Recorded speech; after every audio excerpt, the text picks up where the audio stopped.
आइए तो फिलहाल के लिए चर्चा है कि पुतिन ने धमका दिया है ट्रंप को और कहा है कि सुनो भाई, इन भाई साहब को हाथ मत लगाना, क्योंकि अगर आपने इनको छुआ तो कुछ ना कुछ गड़बड़ हो जाएगी, और गड़बड़ छोटी मोटी नहीं होगी, कैटास्ट्रॉफिक होगा, भयंकर होगा मामला। उसके बाद ये मत कहना कि यार आपने बताया नहीं था, हम फोन पर बतिया तो लिए थे कि यार दोनों देश आपस में नहीं झगड़ेंगे। बोले नहीं यार, कहीं कहीं अपने रिजर्वेशंस हैं, ईरान अपना आदमी, अगर इसको छुआ तो मामला भीषण हो सकता है। और ऐसा क्यों? क्योंकि ये भाई साहब जब से ट्रंप जो है पुतिन को अपने साथ लेने की फिराक में घूम रहे हैं, तब से ईरान को धमकाए पड़े हैं कि तुम पर बम फेंक देंगे, तुम पर बम फेंक देंगे। ईरान पर बम फेंकने के पीछे ट्रंप इतने पागल क्यों हैं, इस पूरी घटना को आज के सेशन में जिक्र करेंगे।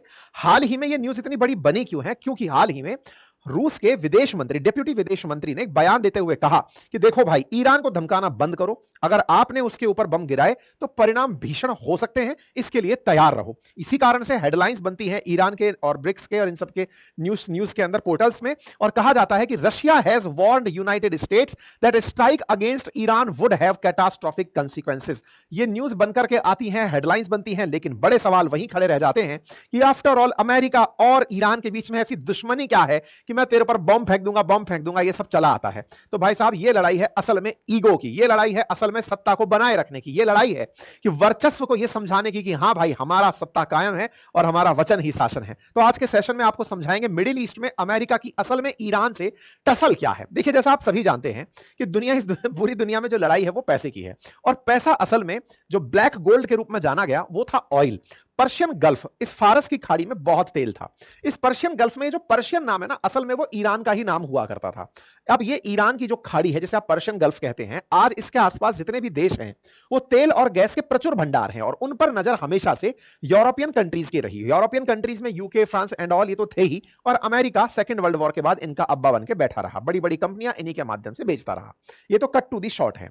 ईरान के इतने बड़े तट पर बढ़िया तेल के भंडार हैं, और वो बहुत जबरदस्त तरीके से स्ट्रेटेजिकली इस पूरी जगह पर कंट्रोल रखता है, इंक्लूडिंग स्ट्रेट ऑफ हार्मुज से लेकर सेंट्रल एशिया की कनेक्टिविटी की बात हो, सेंट्रल एशिया के साथ साथ इंडिया की कनेक्टिविटी की बात हो, ईरान बड़ा की रोल प्ले करता है। चलो साहब, ये भी सब सही है। ईरान पहले अमेरिका का बढ़िया मित्र हुआ करता था। बढ़िया मित्र हुआ करता था, इससे क्या मतलब है वो भी बताएंगे। देखो, यहां की जो सत्ता है वो शिया मुस्लिम बेस है, और शिया सुन्नियों के बीच में कोई ऐतिहासिक लड़ाई हुआ नहीं करती थी, लेकिन इसको लड़ाने वाला जो था वो भी अमेरिका ही था। अमेरिका ने लड़ाने के लिए किस तरह से एक दूसरे का इन्हें दुश्मन बनाया, वो एक बड़ा अलग इतिहास है, उसे कभी अन्य किसी चैप्टर में डिस्कस कर लेंगे। फिलहाल के लिए अमेरिका ने अपना एक मुंह बोला जो बेस बनाया हुआ है यहां पर, वो है इजराइल। तो अमेरिका से नाराजगी हो या इजराइल से, बात एक ही कहलाती है। मैं कुछ आपको ऐसे इंसिडेंट बताता हूं जब अमेरिका को ईरान से दुश्मनी हुई। उन चार बड़े घटनाक्रमों को समझिए। बात 1953 की है, जब अमेरिका और ईरान के बीच की शुरुआत हुई दुश्मनी की। हुआ क्या? अमेरिका की जो खुफिया एजेंसी है सीआईए, उसने ब्रिटेन के साथ मिलकर के ईरान में तख्ता पलट करा दिया। तख्ता पलट से मतलब, यहां पर निर्वाचित प्रधानमंत्री थे मोहम्मद मोसादिक, उनको हटाकर ईरान के अंदर शाह रजा पहलवी की सत्ता बना दी। और ये रजा पहलवी जो थे ना, ये पूरी तरह प्रो वेस्टर्न व्यक्ति थे, मतलब पूरी तरह से पश्चिमवादी व्यक्ति, पूरा मॉडर्नाइजेशन लेकर चलने वाले, अमेरिका की तरह ही यहां पर पूरा हाल भाल खुला तरीके से रखने वाले।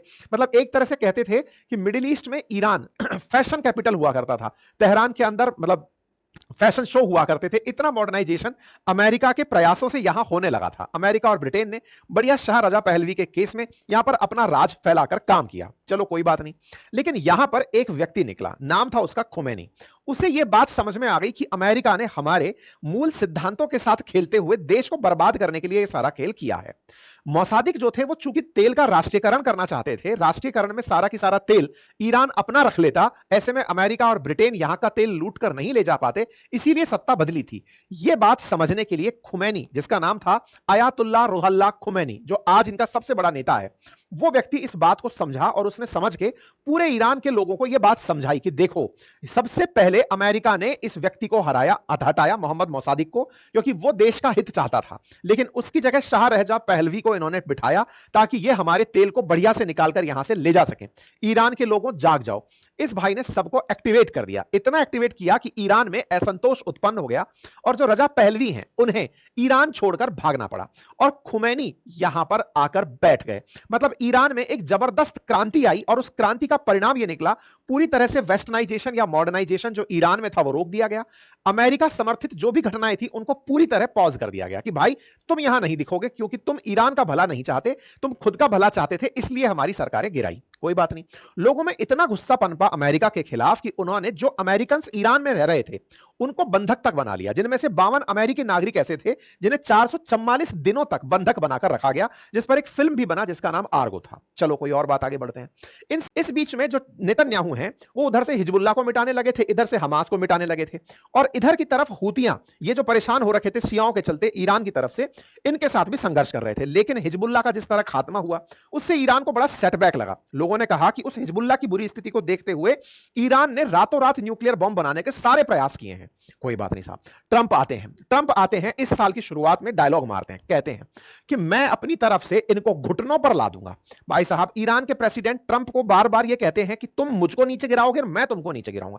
दोनों तरफ से बातों की गोलियां चलना शुरू हुई। इस बीच में मार्च 2025 आता है। ट्रंप कहते हैं कि मैंने ईरान के नेताओं को एक लेटर भेजा है नेगोशिएशन के लिए, और उसको भेजने के लिए ओमान की मदद ली है। इस तरह से इन्होंने एक लेटर की बात बोल डाली कि मैंने उन तक एक लेटर पहुंचाया है जिसकी मदद से ये लोग नेगोशिएट कर लेंगे। अब ये लाइन तो इसने मार दी, लेकिन इस लाइन को मारने के बाद में ईरान बाहर निकला और उसने कहा कि भाई हमें कोई ऐसा लेटर मिला ही नहीं है।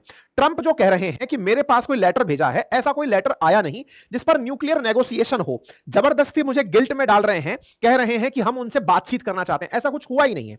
ईरान ने इस बात पर अमेरिका को मार्च में क्रिटिसाइज करते हुए कहा कि देखो ये लेटर करने वाला काम करके आप हमें छेड़ो मत जबरदस्ती। लेकिन इस बीच में ट्रंप को लगा कि ईरान बातचीत की राह पर आ रहा है, और जब कोई व्यक्ति बातचीत की राह पर आ रहा है इसका मतलब डर रहा है। ट्रंप निकलते हैं और जाकर के यमन में हूतियों पर गोले बरसा देते हैं। ट्रंप यमन में हूतियों पर गोले बरसाते हैं और बदले में ईरान से कहते हैं कि देखो हमें पता है कि हूतियों में इतना दम नहीं है कि वो आकर के हमसे झगड़ लें, दम तुम्हारे पीछे ही है, ईरान के कारण ही ये सब हो रहा है। तो ईरान वालों, अगर तुम हूतियों को सपोर्ट करते हो तो परिणाम इसका तुम्हें भुगतना पड़ेगा। मतलब कुल मिलाकर अगे डगे ईरान पर आके पटे। ऐसे में हमने ये सेशन भी आप पर किया था जिसकी चैट लीक होने की चर्चा भी हमने की थी और बताया था कि अमेरिका ने हूतियों पर एयर स्ट्राइक की थी यमन में। कोई बात नहीं साहब। इस बीच में अमेरिका पूरी तरह से यह तय मन बना चुका है कि मैं ईरान के ऊपर किसी भी तरीके से जाके फटूंगा, और इस फटने को वो बोलते हैं घातक परिणाम करूंगा। इस बात को ट्रंप कहते हुए मिलते हैं ईरान को कि आपको भयंकर कंसीक्वेंसेस देखने पड़ेंगे, क्योंकि हूतियों को तुम्हें पनाह दी हुई है रेड सी से निकलते हुए गोले फेंकने की, तुम्हें घातक परिणाम देखने को मिलेंगे। समय बीतता गया, मार्च आता गया, हर चीज पर ये यही लाइन मारते रहे। इसी बीच में ईरान के सुप्रीम लीडर आते हैं खुमैनी, और वो आकर के ट्रंप के एडमिनिस्ट्रेशन से कहते हैं सर, अगर आपको लगता है कि आप कुछ ऐसा प्लान कर रहे हैं, छोड़ेंगे कहीं का हम भी आपको नहीं। गलत फहमी में मत रहिए कि हम आपसे नेगोशिएशन की राह पर चल दिए हैं तो आप हमारा शोषण कर लेंगे, हम भी आपको छोड़ेंगे कहीं का नहीं। अब आप सोचेंगे क्या ईरान इतना ताकतवर हो गया क्या कि ईरान से मिसाइल चलेगी और अमेरिका में जाकर डलेगी? देखो बात समझो, ईरान की असल में मिसाइल की क्षमता अमेरिका को मारने की है भी नहीं, और वो मारना भी नहीं चाहता है। तो फिर वो क्या चाहता है? असल में अमेरिका ने इन सेंट्रल एशियन कंट्रीज में और मिडिल ईस्ट कंट्रीज में अपने बेसेस बनाए हुए हैं, जहां पर अमेरिका ने अपने वेपन्स रखे हुए हैं, फाइटर जेट्स रखे हुए हैं, मिसाइलें रखी हुई हैं, जहां सैनिक बैठे हुए हैं। ईरान ने बस उनको टारगेट कर रखा है कि बेटा 2000 किलोमीटर क्षेत्र में जितने भी तुम्हारे, क्योंकि इनकी जो शाहीन मिसाइल है यहां 2000 किलोमीटर में, चाहे फिर वो सऊदी में हो, चाहे यूएई में हो, चाहे कतर में हो, चाहे ओमान में, जहां जहां होंगे मैं वहां गोला मारूंगा, तुमको तो उस देश में बर्बाद करूंगा जहां तुम बैठे हो। कोई बात नहीं साहब। ईरान वाले बाहर आते हैं और ईरान का भाई साहब एटीट्यूड था, और वो क्या था? ये भाई बकायदा एक झांकी दिखा देते हैं, और वो झांकी किस बात की थी कि लो अमेरिका वालों, देख लो कि हम तैयार हैं। भाई साहब, आपने हमास के केस में तो सुना ही होगा कि फिलिस्तीन के अंदर अंडरग्राउंड बनाकर गाजा पट्टी में हमास के आतंकी रहते हैं। भाई यहां पर तो ईरान ने बकायदा बत्तियां जलाकर टनल खोलकर दिखा दिया कि मिसाइलें देख लो तैयार हैं, एनिमेशन नहीं है, युद्ध की फुल तैयारी में है, आ जाओ दो दो हाथ हो जाए। भाई साहब बकायदा इन्होंने तो झांकी ऐसी सजाई कि दुनिया भर को यह समझ में आ गया कि इतना असलहा इकट्ठा कर लिया है और वो बंकर के अंदर है, अंडरग्राउंड में है। और देखो, ये तो आप भी जानते हैं कि गाजा पट्टी और इजराइल के बीच कितना भी संघर्ष चला हो, लेकिन अपने जो बंधक बने हुए इजरायली थे, इजराइल उन्हें छुड़ा नहीं पाया, क्योंकि इन बंकर्स में बॉम्ब जाकर फटते ही नहीं है। इतने अंडरग्राउंड बनी हुई ये टनल्स हैं कि इन तक कोई बॉम्ब नहीं पहुंचता। इन लोगों ने पूरे धरती के नीचे टनल्स बना के पूरी सिटी बना दी, और उस सिटी के अंदर आप इन मिसाइलों को देखकर अंदाजा लगा सकते हो, ये छोटी चीजें नहीं है भाई, इनको बनाने में करोड़ों रुपया, अरबों रुपया खर्च होता है। आपको देख के लग रहा है कि कितने किलोमीटर में बसा हुआ ये शहर है जहां मिसाइलें सजी हुई हैं, इस इंतजार में कि आओ तो सही, निपट ही लेते हैं आपसे। इस झांकी के बाद में ट्रंप से पूछा गया कि हाँ भाई साहब, क्या ख्याल है आपका? लगता है आपको कि आप इनके साथ युद्ध की स्थिति में हो? तो ट्रंप बोले हां, मुझे दिखा कि उनके पास में बढ़िया मिसाइलें हैं और उन्होंने ड्रोन्स भी बढ़िया बना ही लिए हैं क्योंकि इनके पास तैयारियां अच्छी हैं, लेकिन हम भी कम नहीं है। अच्छा, ये बात सही है कि अमेरिका के पास में एक जिसके पास न्यूक्लियर बॉम्ब है उसको और किस चीज से टेंशन लेनी।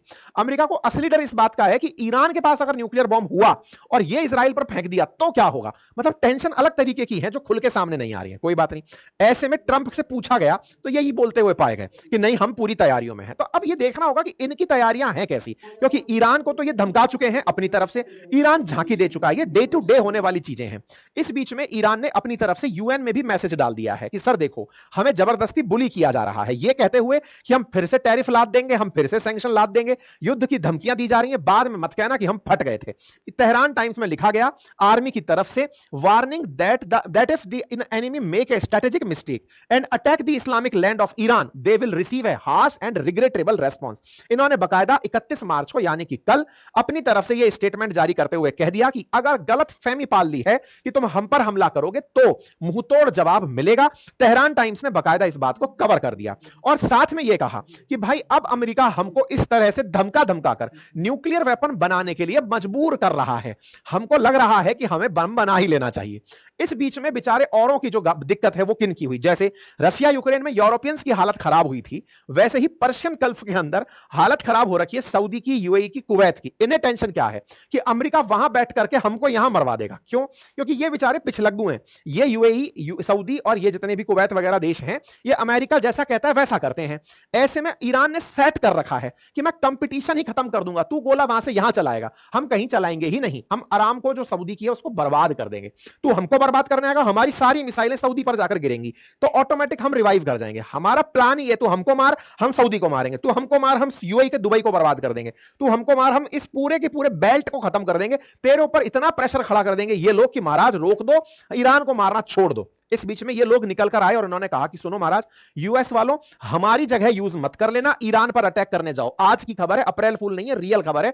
सऊदी अरेबिया, यूएई और कुवैत ने यूएस से कहा है सर ईरान पर हमला करने जाओ, हमारी जगह यूज मत करना। अच्छा, अब आ जाता है रूस, और रूस आकर कहता है कि देख लो भाई, अगर तुम्हें लग रहा है कि तुम ऐसा कुछ करने जा रहे हो तो तुम्हारा शुभचिंतक होने के नाम पर याद दिला दें कि यह घातक परिणाम देगा तुम्हें अगर ईरान पर तुमने हमला किया। अच्छा, ये देखो, इस बात में कुछ हद तक अब सच्चाई भी होने लगी है कि जो देश इतने समय से यूरेनियम एनरिचमेंट में लगा हुआ है, संभव है कि उसने न्यूक्लियर बॉम्ब बना लिया हो, बस डिस्क्लोज नहीं किया है। अगर उसने ये बॉम्ब बना लिया है तो अमेरिका को वाकई में उसे वैल्यू देनी चाहिए। अब साहब, इनकी तो बात हो गई साथ में, अब ये महाशय क्या करेंगे? इन महाशय ने गेम खेलना शुरू कर दिया। क्या? इन्होंने ईरान की स्ट्रेटेजी पकड़ी कि ईरान के पास में जो न्यूक्लियर बॉम्ब है वो कितनी रेंज तक जा, ईरान के पास में जो मिसाइलें हैं वो कितनी रेंज तक जा सकती हैं। आंसर मिला कि शाहीन मिसाइल 2000 किलोमीटर तक इजराइल तक फूटती है जाकर के। ठीक है, अमेरिका ने यहां पर इंडियन ओशियन में चागोस जो आर्कियोपेलागी है, यहां पर एक आइलैंड है जिसका नाम है डियागो गार्सिया। डियागो गार्सिया को लेकर मॉरिशस और यूके के बीच में झगड़ा रहता था। आज की अपडेटेड न्यूज यह है कि मॉरिशस और यूके के बीच में समझौता करा दिया गया है और यहां पर डियागो गार्सिया में आकर के यूएस ने जो यूके का मिलिट्री बेस है उस मिलिट्री बेस पर अपने बॉम्बर लाकर खड़े कर दिए हैं। यह आज का अपडेट दे रहा हूं।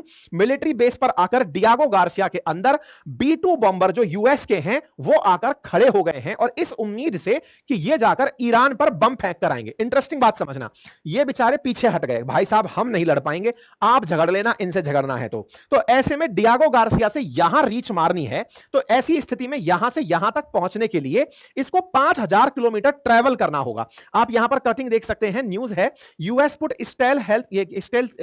स्टेल्थिएस्ट big bomber range of Iran and Yemen. इसको टारगेट करने के लिए इन्होंने बॉम्बर जो है ना B-2 spirit bomber Diego Garcia में खड़ा कर दिया है क्योंकि ये 5267 किलोमीटर दूर है। इसका मतलब क्या हुआ?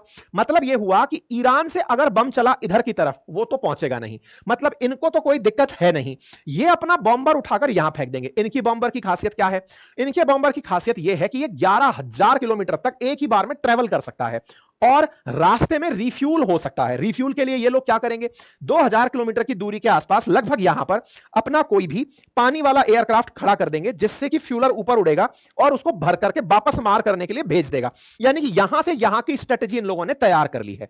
ऐसे में बड़ा इंटरेस्टिंग यह होगा कि अगर डियागो गार्सिया युद्ध का स्थान बनता है ईरान पर हमला करने के लिए तो क्या ईरान अमेरिका को कोई नुकसान पहुंचा भी पाएगा या पर्शियन गल्फ में अशांति होगी? हमको क्या, मजा आएगा क्या? नहीं।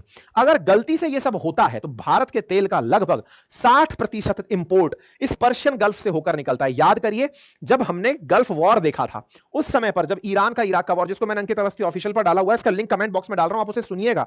उससे आपको पता चलेगा कैसे भारत की हालत खराब, भारत को गोल्ड गिरवी रखना पड़ गया था भाई। ये सारी की सारी जो चीजें हैं ना, इससे बहुत प्रभावित होती हैं। अगर हमारा तेल इंपोर्ट बाधित हुआ तो खेला वैसे बिगड़ जाना है। तो अब देखना होगा कि आने वाले समय में इन दोनों के बीच क्या होता है। आप लोगों को क्या लगता है, जरूर कमेंट बॉक्स में बताइएगा।